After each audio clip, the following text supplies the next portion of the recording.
several of these big tech social media companies instituted children's safety policies or whatever 1 week before the hearing. Oh, really? Yeah. Yeah, right. Yeah. Yeah, it's a bit sus, right? I know. I did that on purpose. I hope my kids watch it like, oh my goodness. Sus.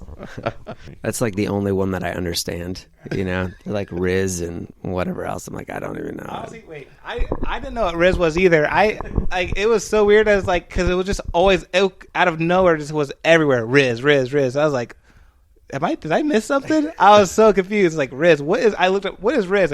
Riz is like, the more they explained, it's like, I don't really understand it still. Now I understand it. I understand now. But it's like, I literally was just like, over and over again, I was like, what is this? What is Riz? Do you have Riz? Oh, I have a lot of Riz. God.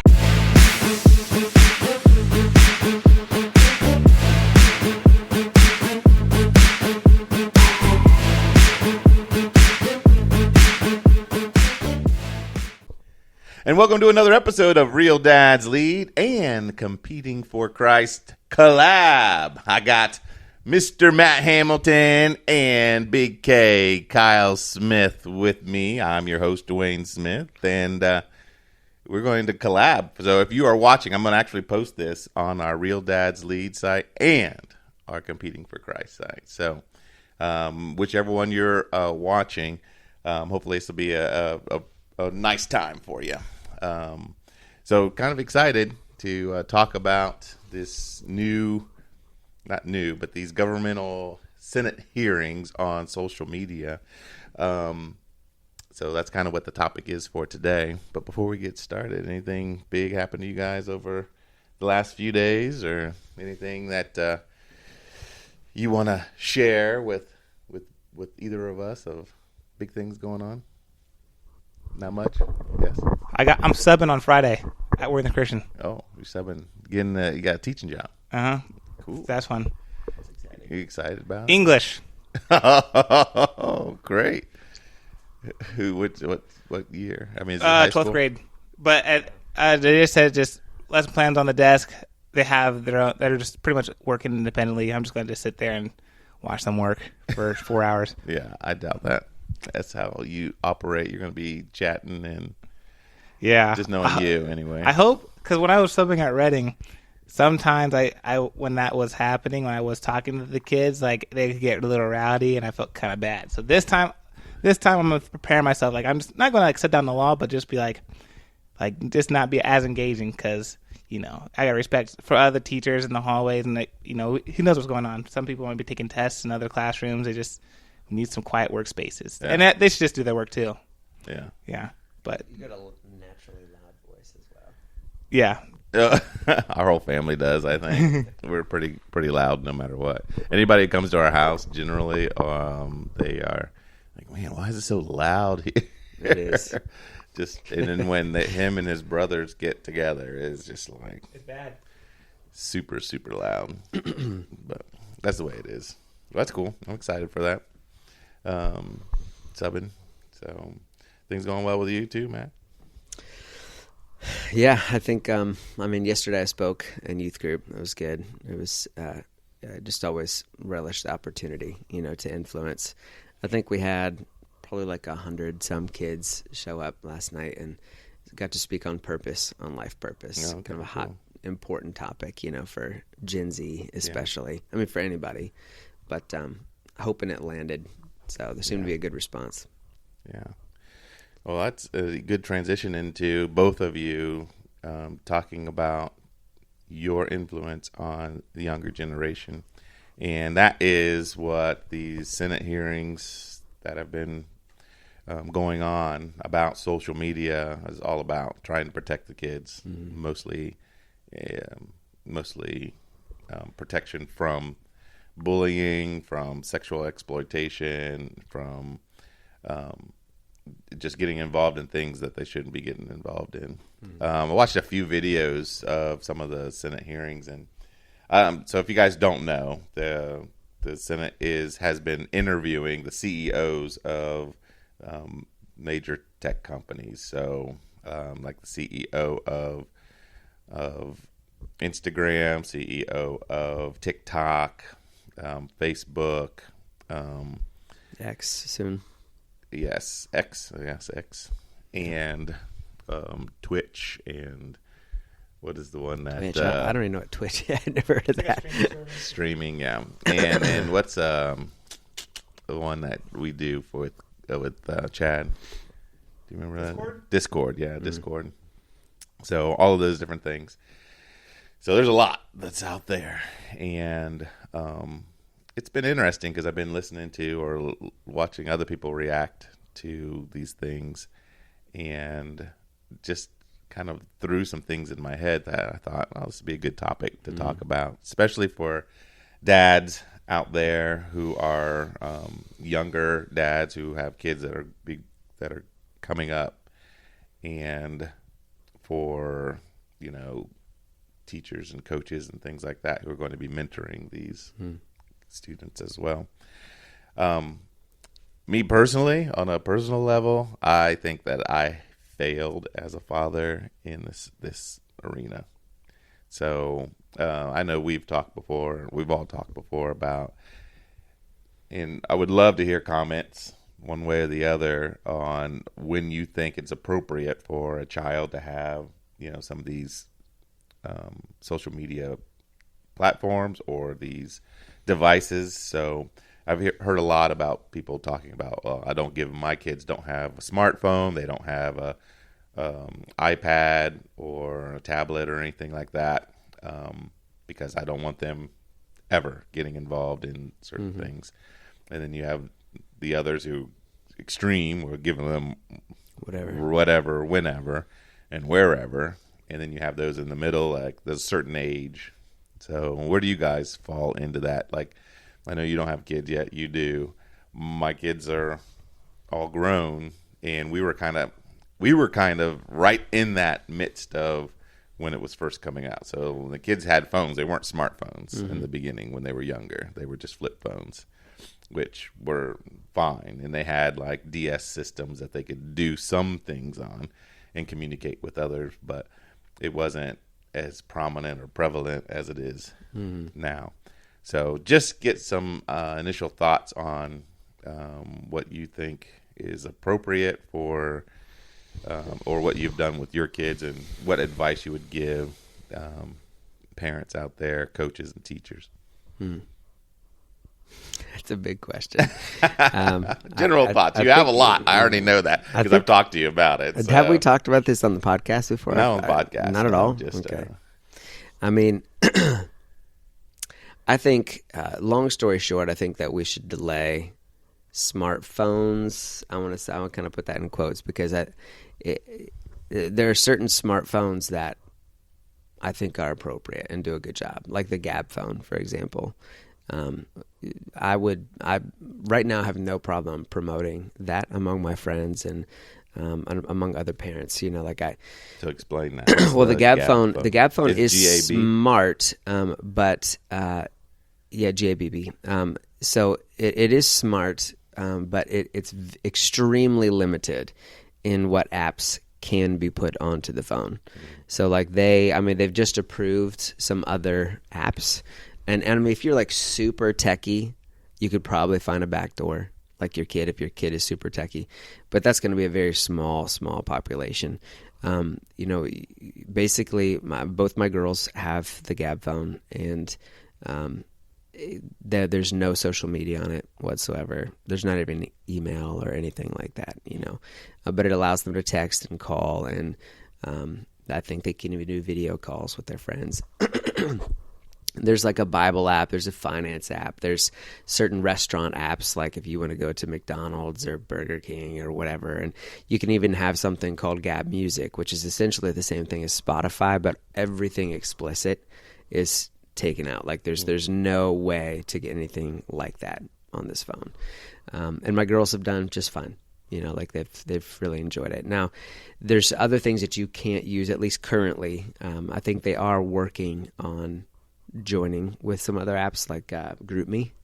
Do you guys know what GroupMe is? Mm-hmm. So GroupMe, unfortunately, is what kind of twisted our arm to get our first son a smartphone because he started working at Chick-fil-A. Chick-fil-A was like, well, he's got to be a part of like 6 different group me chats, because of these different teams in order for him to work here. So we're like, man, we really didn't want to get him a smartphone, but he got the job and we didn't know any other way. Like we were under the impression just operating with GroupMe on your computer wasn't going to be sufficient. So we caved and we got him the smartphone.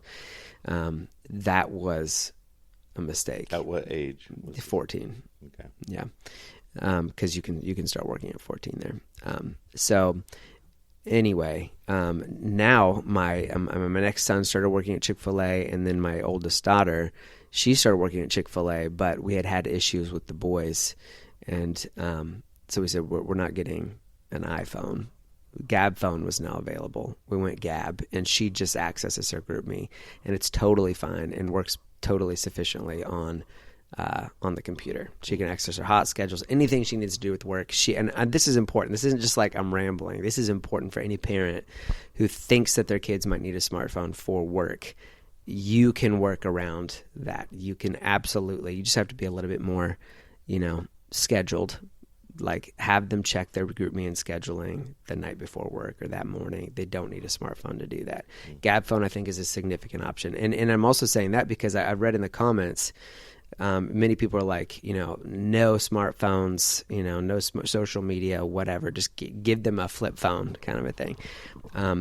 The problem with that is some of the most common features that kids love are interaction with their friends. You know what I'm saying? It's the fast texting and typing. It's the video calls, things like that. And some of these flip phones, they're just not practical for something like that. And it makes them feel stupid because they have a flip phone when their kids or their friends are carrying around these smartphones, which that's a shallow thing, but it's a teenage thing. And like, is that really a battle I want to fight if I don't have to? Gab phone is a smartphone, looks just like a smartphone, does everything they really need to do. It's sufficient. That's what I would. That's if I could go back, I'd have everybody do a Gab phone. At what age? Probably 14 or younger. Actually, my youngest daughter, she's 12, and we got her a Gab phone, and it's totally fine for her. Each of my kids have understood, like, if this gets out of control, whether on the Gab phone because they can't do anything explicit, that's not really an issue. But if you're just like out of control texting, talking, whatever, then we're gonna take that phone away, and it's not been an issue for them, the girls. But for like my boys who have iPhones, they were taken away at one point and then given back with the understanding that, if you're like, again, if whatever it is, if you're playing games all the time, or if like this certain music is we find you're listening to, you're gonna lose it. It's just gonna be gone. I'm gonna sell your phone, and you're gonna have to buy a whole new phone by yourself, kind of a thing. And again, parents can say, well, like these parents are being irresponsible. Like it's not on the tech industries. It is on the tech industries, but it is also on the parents. But I think there's probably a lot of parents out there, a lot of adults out there who are commenting about parents that aren't parents themselves. And it's not as simple as just monitoring what your kids are doing on their phones. Kids are smarter than the parents are as far as technology goes, and they can get around things that you just don't know about. Like it's crazy how they can do it.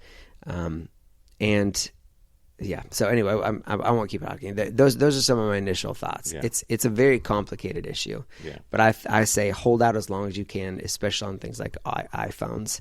But Gab phone is a really safe, legit option. Yeah. So Kyle, what do you think? And you can be blunt, because I already said that I feel like I failed in that area. So giving you guys access, but just talk about any of the struggles that you might have had going through that, from the flip phone to smartphone, or the pressures that you might have felt with friends who had certain things. Touch on some of the things that Matt said.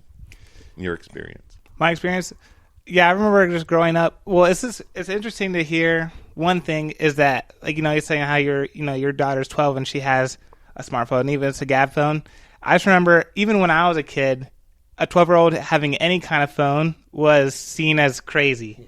And that was my generation when I had a flip phone when I was, I think, 5th grade, and it had, it said Kyle on it. It's cool. But it said, but even I remember texting. Sorry, it doesn't matter. In 5th grade. In 5th grade, I think I was 11 years old, or I might have been 6th grade. I might have been 11 in 6th grade. I know I was 11. So it could have been 6th grade too. But I remember all the seniors, all like Mason High, like all the people that were way older than me were just like, I can't believe I have a phone. Like even though it was a flip phone, they're just like, the fact that I had a phone was crazy to them, because like I didn't get a phone until I was a sophomore in high school, and they're comparing like this generation, all that. I was like, I have a flip phone. Like I have friends that have smartphones since 4th grade, And that was early for us. Now you have kids with 5 years old with smartphones. Like, dang, I don't know if this is good for these guys. Just your brain. Like I'm even as an adult. I sometimes I'm on mostly just YouTube. I'm just like, I don't know if this is good for me. Like I'm like thinking that cognitively. I'm just like, I don't know if I could. And to think that 5-year-olds are going through that process right now, like they're crying, phone. Like that is not good. Like I could say like, what is too early? I know 5-year-olds is way too early. At least when it comes to that conversation.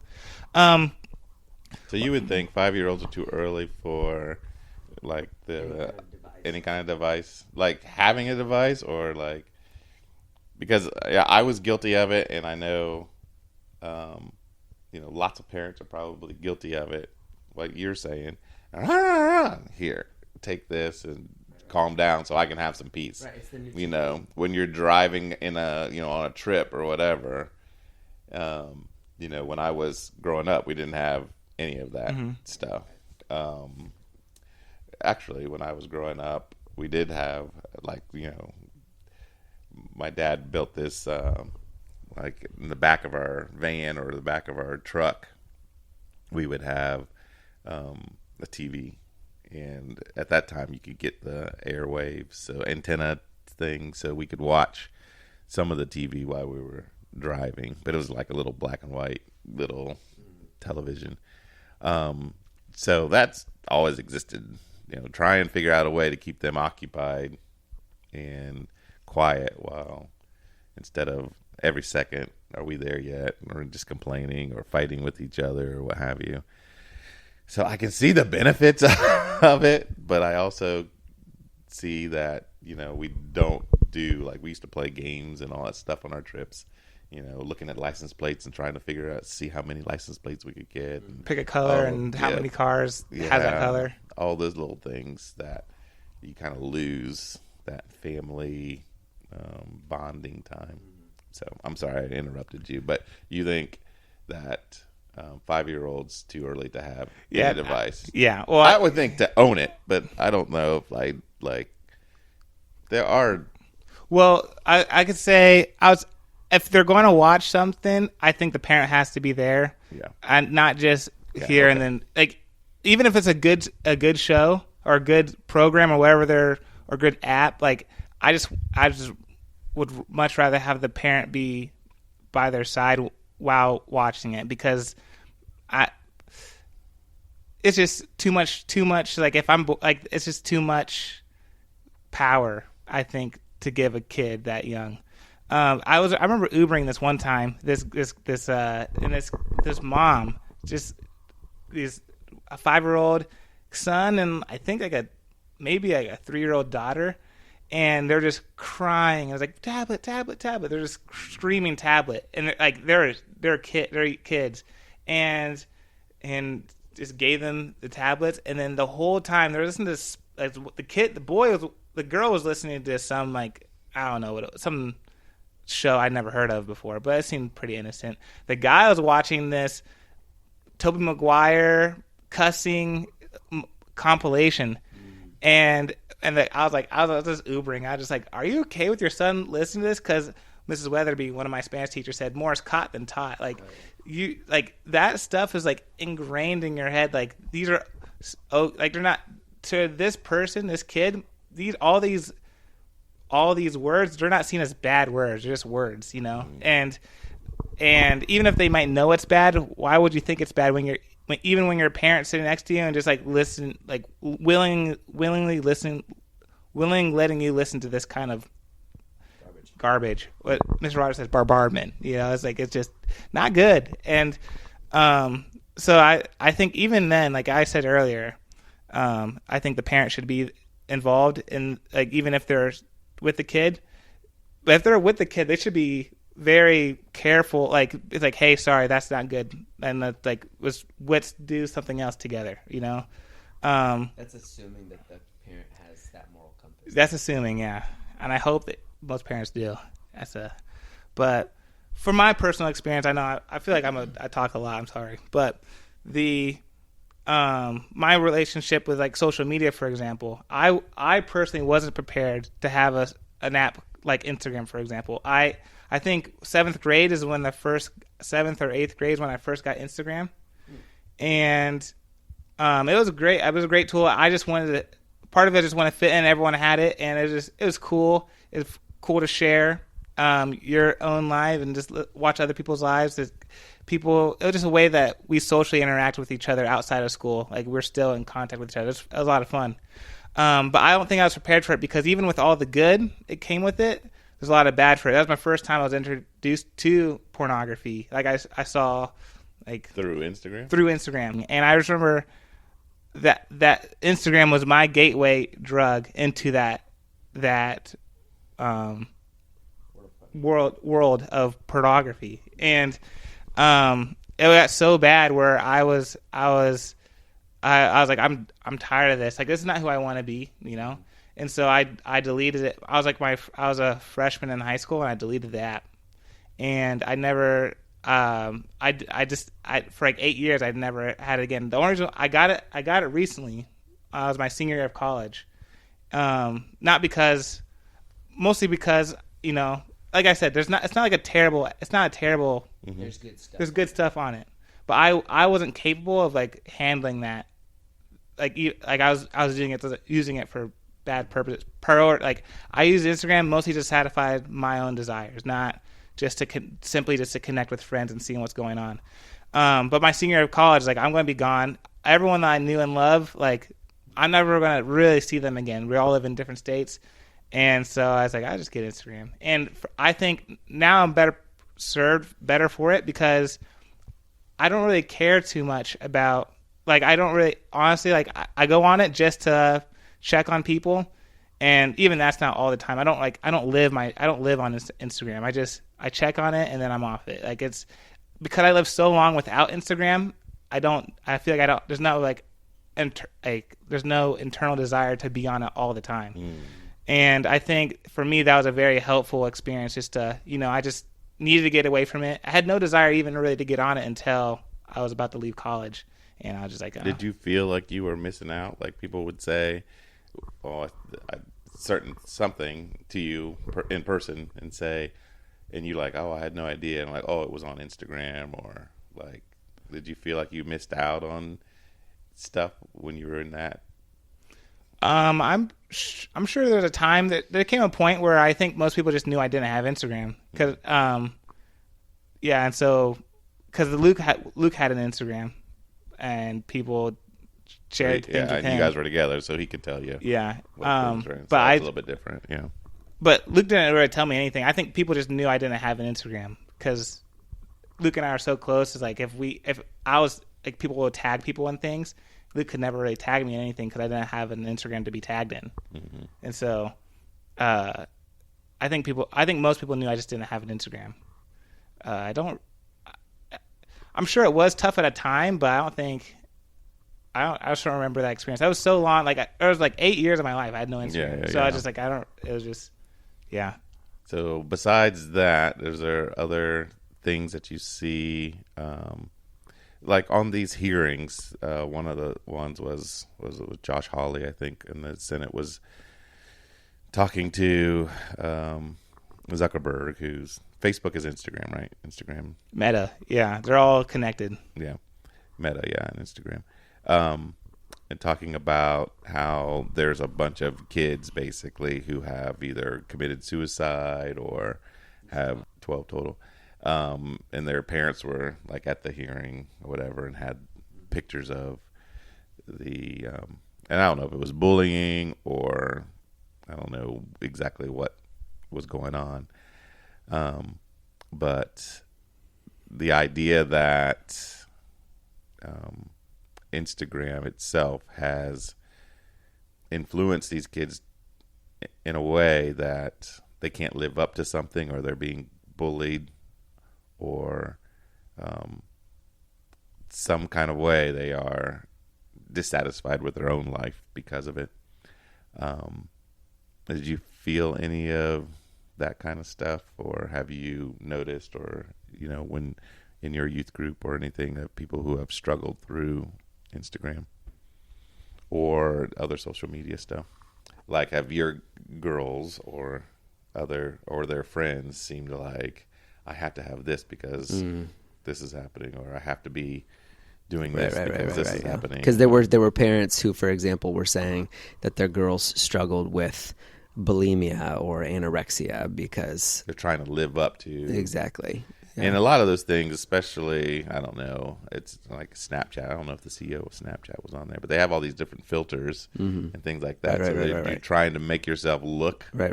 And wasn't there something recently where you weren't allowed to use those filters anymore? Not that I know of. I heard something about that. But yeah, I mean, this is kind of, it's fake, right? But it's kind of these social media platforms we are allowing them to define for our children what beauty looks like, right?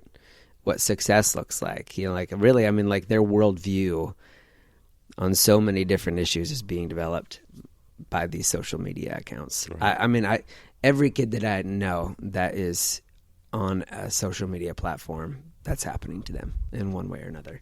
And then, it's difficult because different psyches are going to interact with that material in different ways, which is why some kids end up killing themselves or, having eating disorders and others don't, and it's not to say that those others that are not going to those extremes are not negatively affected. They are.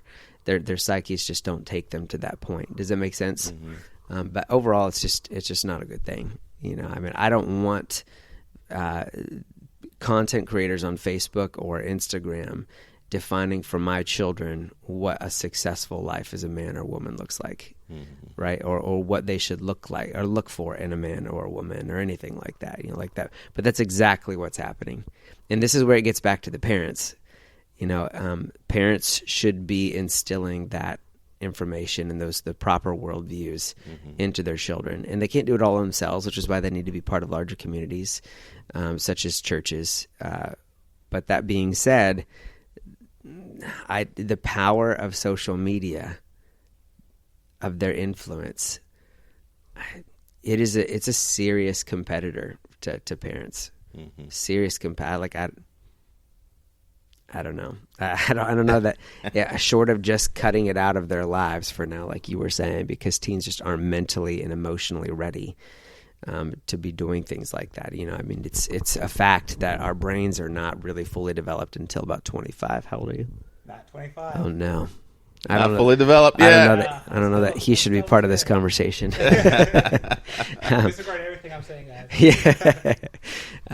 Yeah. So, obviously, when they leave the home, you can't control what they do. But the fact that their brains and their emotions and their hormones are everywhere at this time makes them a prime candidate for obtaining poor information and getting addicted to things. And so I do just revert back to my first answer that I think that we need to keep them away from social media as much as possible. If you can truly monitor it, then you should. But again, I don't know that much about Instagram. I don't know how to monitor it. I don't know how often stuff comes up. I don't know how it works. Yeah. So, yeah, it's funny because we got an Instagram account for our Competing for Christ podcast, and I know you guys. I'm seeing your kids on Instagram, so they have an account. Somebody of you, at least Corbin does, and I've seen your wife on it, and things like that. And so it's to me, it's a hard line because, and that was another thing. I listened to the Clay and Buck show on the radio, and they were talking about this issue and they were talking about themselves. You're like, this is not just a kid problem. You know, a lot of adults also are struggling with it and are on their phones all the time, and you know, they're not just as much to blame, but they are not setting the proper example. And it is difficult. You know, I find myself every once in a while, and I'm not as big on social media, but I am on my phone YouTube a ton, and I love YouTube, and it can be just as, you know, just watching other people doing. I mean, generally they try and cater it to, and that is another thing that they're trying to do in these Senate hearings. They're trying to limit this, like, you're like feeding, this is the things that they're interested in, giving them more, giving them more, giving them more. This is what they're interested in. And that's how it is with YouTube too. You know, the algorithm is set to kind of see your preferences and feed them to you. Now, fortunately, my preferences are pretty wholesome, and so I get a lot of Perry Mason. Yeah. I get a lot of, yes, I do get a lot of, not Perry Mason, but Sherlock Holmes. Sherlock for sure. Holmes. I do. And let's be clear, this is the Sherlock Holmes from the 50s or Yes. 60s, right? Yeah. Black and white. 50s, the black and white shows, yeah. I do get a lot of that. I like black and white. Sorry. Me too. I like black and white. I grew up watching Little Rascals, like black and white. I love that. Andy Griffith Show. Andy Griffith Show, black and white. And Dad got me into Leave It to Beaver. Now it's black and white. Yeah. Like, I like those shows. Those early shows. I never saw I Love Lucy. I was just going to say I Love Lucy. The earlier ones are good. Yeah, I never seen them, but they were always on right next to the Leave It to Beaver. It was like always on. My kids love those as well. Yeah, they're good. They're just good shows. Yeah. Same reason why I like Hey Arnold. I love Hey Arnold. Hey Arnold, football head. I love that show. But that's it. Sorry, keep going. I just think, so Clay and Buck were talking about, you know, the problem also, and they admitted themselves. They're like, I'm not perfect on this. You know, I would love to be able to, like, all right, at night, just my phone is somewhere. I don't even, you know, touch it, or, you know, at the dinner table, you know, we can have rules like, all right, there's no phones at the dinner table. And when we're going out to a restaurant, there's no phones. You know, we don't get our phones out. But those are the kind of things that sometimes we try to institute, like when we're out as a family sometimes. But then when you are just talking, something comes up in your head and immediately think, oh, let me show you this. Yeah, right. Pull your phone out so I can show you. And then they pull theirs out. Yeah, and then next thing you know, they're out again. Right. You know, you're thinking, because your brain is already thinking about things that you have seen, or and things are so easily to pull up. Or there's a lot of times where you are, you know, just talking and you're wondering about something, and you know, it's like, oh, let me Google it. I can figure that. I can find that right away. The information is just right there at your fingertips. So you pull your phone out, and so I just struggle with this total. I don't know exactly where the line for me is.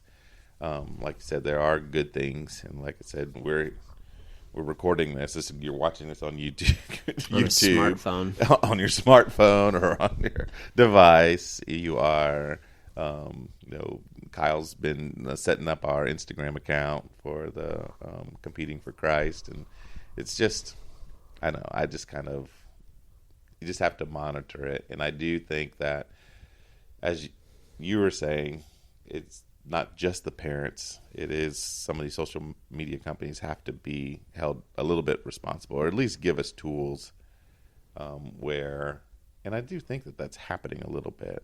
The tools where the parents can monitor or give permission or things like that. But also, as you said, there can be a workaround. They did say. I think Lindsey Graham's opening statement talked about how several of these big tech social media companies instituted children's safety policies or whatever. Yeah. 1 week before the hearing. Oh, really? Yeah. Yeah. Right. Yeah. We have the policies. Yeah, it's a bit sus, I right? see. Ooh, look I at know. you. I did that on purpose. I hope my kids watch it like, oh my goodness. Sus. That's funny. That's like the only one that I understand, you know? They're like Riz and whatever else. I'm like, I don't even know. Honestly, wait, I didn't know what Riz was either. It was so weird. I was like, because it was just always out of nowhere, just was everywhere. Riz. I was like, did I miss something? I was so confused. Like, Riz, I looked up, what is Riz? Riz is like, the more they explained, it's like, I don't really understand it still.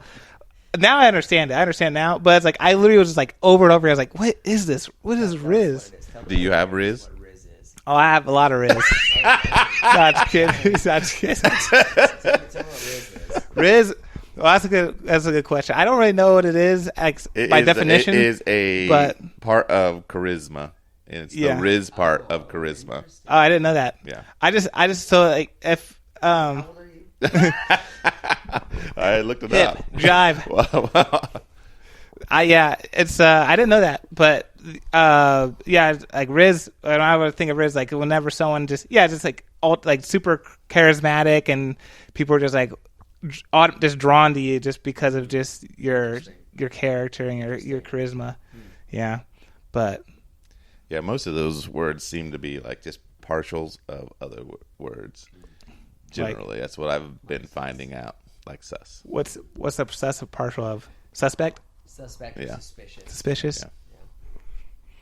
Yeah. So, at any rate, now I'm Dad's trying hip. to be more hip. And yeah. Is jive a word that in your generation, hip and jive? Yeah. Oh, yeah. We should bring that back. Jive. Let's do it right now. Yeah, jive. There's a lot of things that I thought about that with different words. So I heard a mom say groovy the other day. I was like, that's so groovy. yeah. It reminds me of Phil Collins' song "Groovy Kind of Love." I love that song. never heard it. Never. It's beautiful. It's a beautiful, beautiful song. It's a groovy kind of that one. Yeah, that's one. So, anything else that you can think of that you want to mention? Because you've done not only with Instagram for that 8 years, but you've also taken a break from YouTube as well, right? Before, at times. Mm-hmm. And what are the reasons for those? Like when you do take a break, what are the reasons? Well, generally? like I said, like even for me, YouTube, like I never had a problem with YouTube the way I had with Instagram in terms of sexual temptations. My biggest problem with YouTube is just time consuming. Yeah. And this is gonna be funny. I wonder how you guys' reaction to this. There's one time I listen to things double speed all the time. And there's one time I was just like, dude, I watched so much YouTube today. I was telling my friends this, and then just looked up like how many hours you spent on YouTube today. And we looked it up. It was 9 hours of YouTube in that day. It was like 6 o'clock in the evening when we saw each other, and so I was just like, I'm sick because It does make you feel sick. It's too long in front of a screen. It's not just 9 hours; it was 18 hours worth of content. Because you're double speed. Yeah, everything was double speed. I watched 18 hours worth of content, and I was like, dude, what? This is not good. You know what I'm saying? And so, for me, I mean, for more than anything, and kind of say you just feel sick. You just have to take a break. You know, not even just just a complete detox from, because it's YouTube is not bad, Instagram's not bad, but how you use it can be bad. You know, and just take a break. There's a time in college we had this assignment to no more like we had to put, everyone in the class had a choice like to eliminate one thing from their life and then for a month and then document the entire experience of what that was like for them. And I chose YouTube because that was a very it wasn't as bad when it was like 18 hours worth of content in that one day. It wasn't that bad, but it's still something I wanted to get better at even when I was in college. And so when I was so I chose YouTube, and I didn't realize, and we had to do it for a month. We documented our experience, and I didn't realize in that time how often I thought about just going on YouTube all the time. Like even when I thought my problem was even that bad, it was still pretty bad. Like I woke up and I was like, dang, all I wanted to do is watch a YouTube video or just go on the app. I was like, I can't. Like, I don't even have the app. So I was like, that's crazy, you know? And then I was like, and then I took a shower, and normally I like listen to something while I'm in the shower off YouTube, like anything, like whatever. I was like, I had to sit in the shower in silence. You know what I'm saying? It's like, this is kind of crazy. And then I got done with the shower, and then I was walking over to Alpha, which is our school cafeteria at Grace College. And normally on my way over there, because it's like, at the time it was super cold. Like, I just, like, one way to keep my mind off the cold was just, you know, play a video, you know, and just listen to it. Like, I didn't watch it because it was so cold, but I was just like, listen to it. And I was like, I can't even do that. And I was like, my whole morning was just silence and silence and silence. And I was just thinking, like, the whole time I was just like, this is kind of crazy. Like, I think about this app all the time, not this app, but just this way of entertainment, like, always on my brain. And that first, it was a painful experience, you know, like it was a very uncomfortable experience for me. And the reason why we did it is because it was a psych class, but we were studying people. We got to go to AA meetings and stuff like that. We're people who are like recovering addicts, or, and we're just like, when we're doing that, like, we were finding our way of like how hard, like, it's really hard to recover from things. Like, there aren't chemically addictive, say, like alcohol, for example. And so, or it's in the same way alcohol is. And so, that's kind of how the experiment kind of went out. And it was a really cool experience. It was very thoughtful. It was like every day you just recorded your thoughts every day. And I loved it. But through that experience, you also realize how much time that you waste just not spending time with God. And it's like, when I think about YouTube, like, I woke up thinking YouTube. I went to the shower thinking YouTube.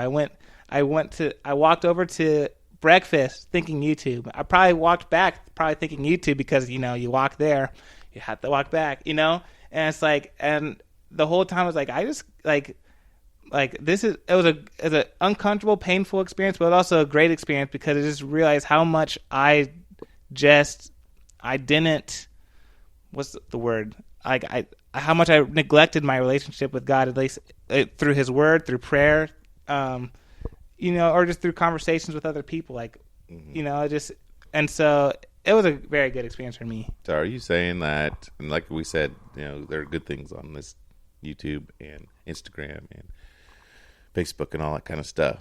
So are you saying that you were more drawn to the things that were time wasters? Because you can, you know, watch sermons on YouTube. You can listen to Bible Project on YouTube. You can do all this other stuff. So it's not like, I mean, you can't actually spend time with God on YouTube. Mm-hmm. But you were drawn to other things that are just more entertaining, or what? Well, to be honest, that's what's entertaining. I literally listened. Like, I know, but I'm saying when you were on campus, you weren't thinking, "Oh, Bible Project." You were thinking, or you're in the shower. Is that what you were thinking? Like, oh, I'm wasting time, not spending time with God because of all this YouTube I'm watching. I'm not. Sometimes I feel like sometimes I was thinking, like, yeah, I don't know. I feel like there was times where I wasn't, like, even if there's good, like, say, sermons or Bible Project or any, you know, biblical voice out there on the platform, like, there was times even then I was thinking of that during my fast, mostly because, I mean, I went to a Christian college. There was just conversations about God or Jesus, and like, just made me think about things I watched in the past, but not all the time. Like, there's things like, kind of like you're talking about being at, you know, at a restaurant, and we're talking about something, and then like, oh, watch this video, like this, like it just anything that just naturally came up, like it just sparked either something that had a more biblical focus to it or not. You know, even if it wasn't bad, it was just something just otherly than someone pops in your head. This is what Kyle does to me. Like, he'll think of something and it reminds him of an anime, and I was like, "Oh, Dad, watch this." Uh-huh. He'll show me this scene of an anime, whatever, and then after that scene's done, maybe this one's better.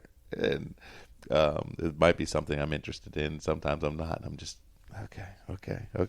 Yeah. He'll say, last one, I promise.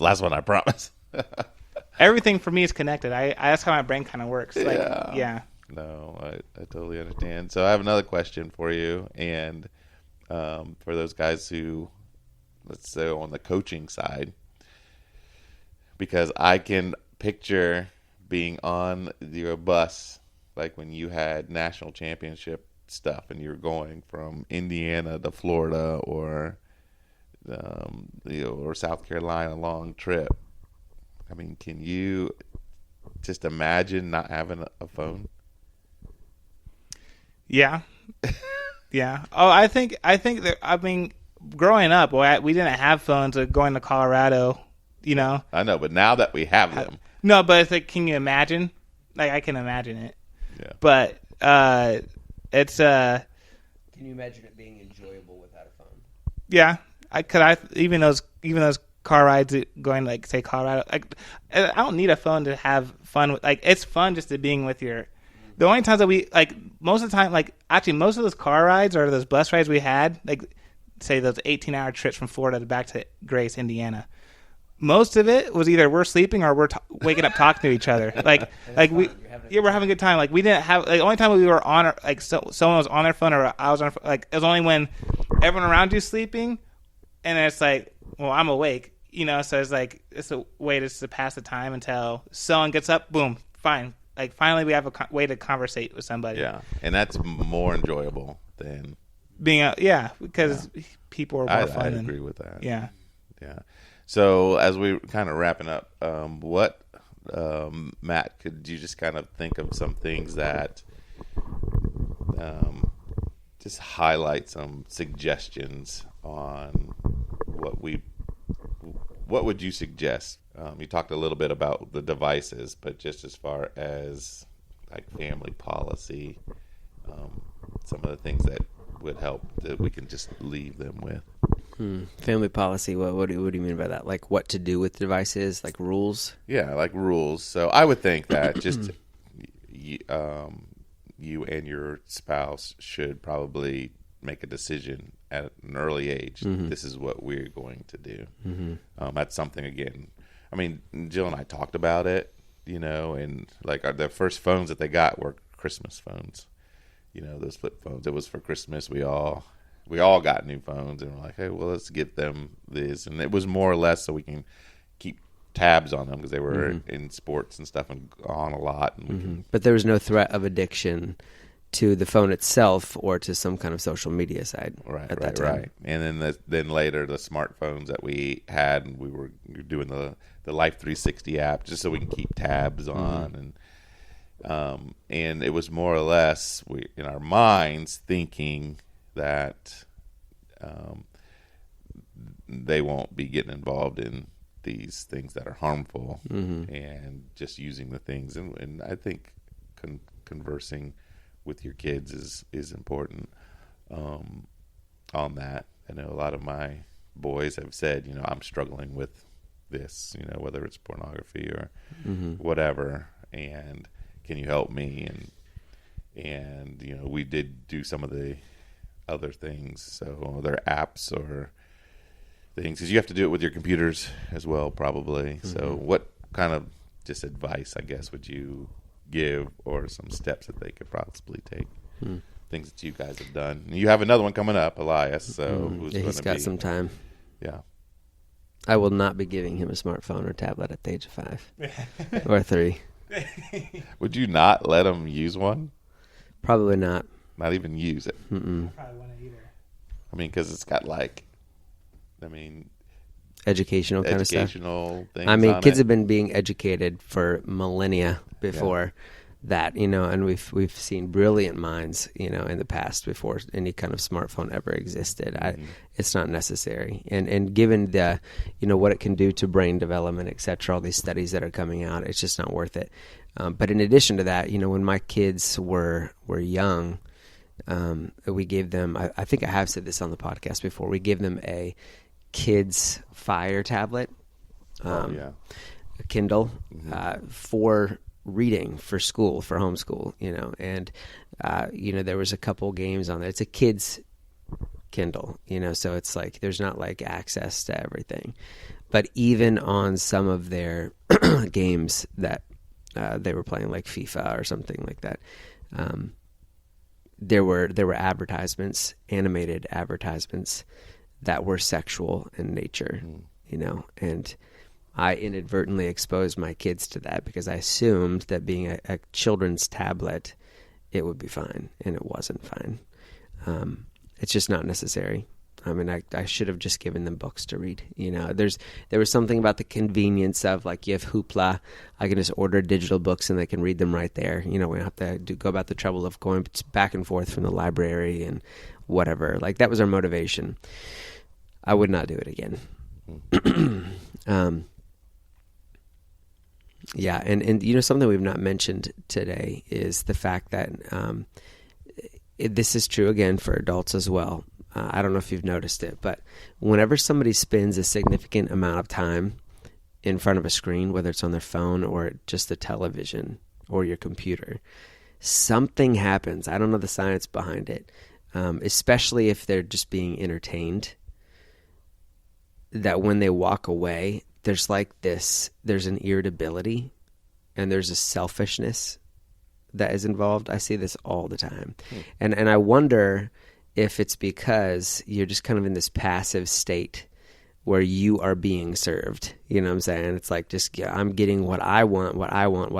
And now I'm back to real life, and there are demands on me to serve other people or to do things that require more effort, right? And I'm irritable and I'm snappy. And so I've also seen that in our kids over and over again.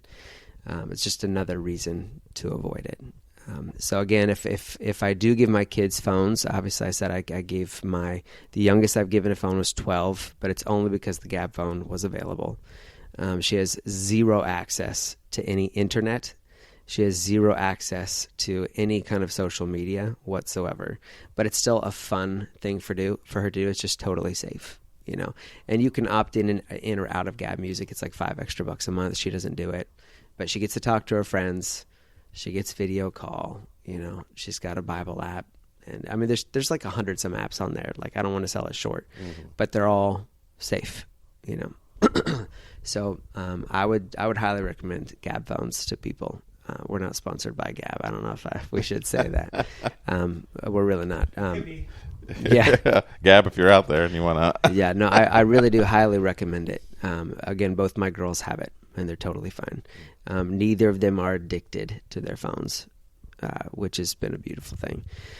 And I would also say, just I do think I've heard some people.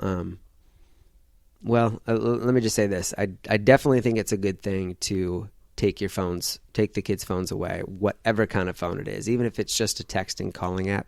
I think it's a good idea to take it away at night.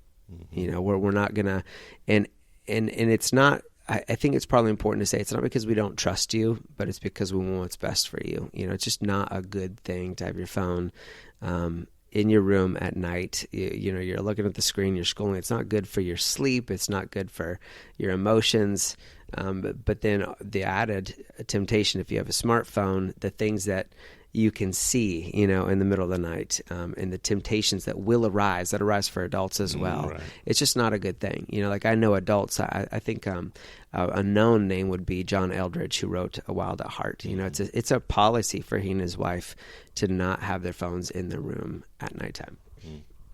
Just because they don't want the temptation of being before a screen before they sleep, right?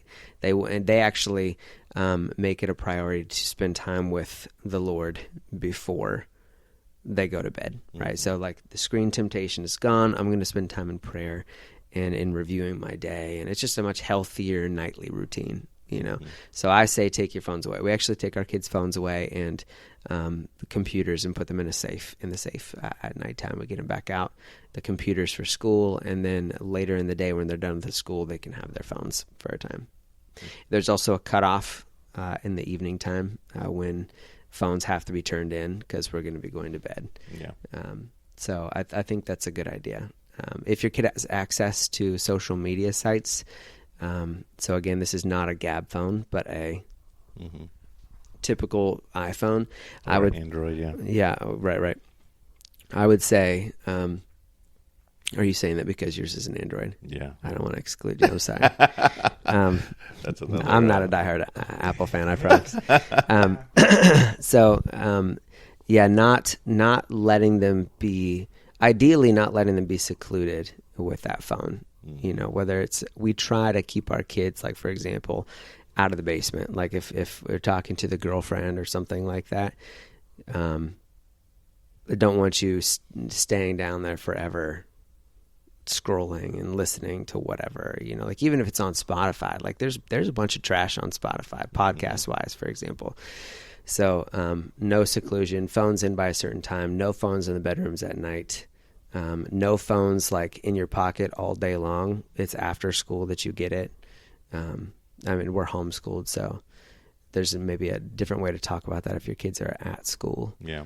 I kind of feel like if I were to go to school today, if my kids were in a public school today, I want to say that I just wouldn't give them a phone. Yeah. The fear of many parents is, well, what if there's a school shooting? You know, like Right. I need to get a hold of my kids. I mean, like there are school shootings, but when you consider all the schools that are out there in the United States, it is a very small percentage Yeah. of schools that have ever experienced anything like that.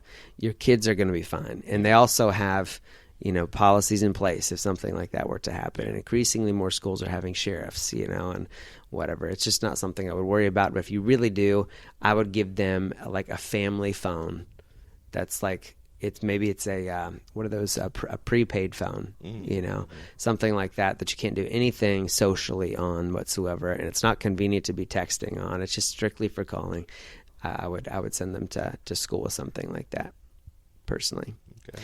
The other thing I think that we should do, this is my last comment, I think, the other thing I think that we should do that we've not really touched on, we talked about the negatives with smartphones and social media access, but we didn't really talk about the tech companies themselves. You know, pressure's being put on them to, A, open themselves up to being sued, like being responsible or held responsible.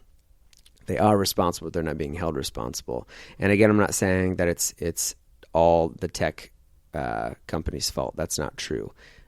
A huge percentage of this is on the parents, and it's neither. It's not one or the other. It's both and. Like that needs to be heard. But I think that we should join the chorus of people who are applying pressure to make them liable to being sued. And I also think that we should push for reform so that these companies are absolutely blocking, because they can. We've seen them censor things in the past with ease and within minutes or hours. They need to, we need to apply pressure that they block everything sexual on there. Everything. And anything explicit whatsoever just shouldn't be permitted. Like the only reason that you would have something on there like that is money, right? Like money, or even something more devious. Like, I mean, you're supporting the activity, you know, like pedophiles networking on Facebook, you know, like that. There should be nothing like that happening, you know, whatsoever. My kids should never, as they're scrolling through Facebook, Instagrams, get some random post or reel from somebody that is sexual in nature amidst just the funny TikTok, not TikToks, they don't have TikTok, but the funny reels, you know, that are coming up that are totally innocent. Like, where did that come from? You know, that should never, ever happen. They need to crack down on that, and we know that they can. We should hold them responsible to do it. I do think it's impractical to say just get rid of Facebook and Instagram and whatever. And not just impractical, but I don't know that it's even best, because as we said before, there's a lot of good stuff on there. Those platforms are reasons why and maybe we have an alternative platform, you know, like Rumble or something like that. Maybe those continue to grow. And I don't even know if those are totally great, but it's because of platforms like that, for example, The Chosen has gotten as big as it has, you know, or people are more aware today about sex trafficking, the ills of sex trafficking, and like how to help fight it and overcome it. We're more aware of that today, and we're more in unison and accomplishing things against it today because of platforms like these, Yeah, because of social media platforms. There's a ton of good that's happening.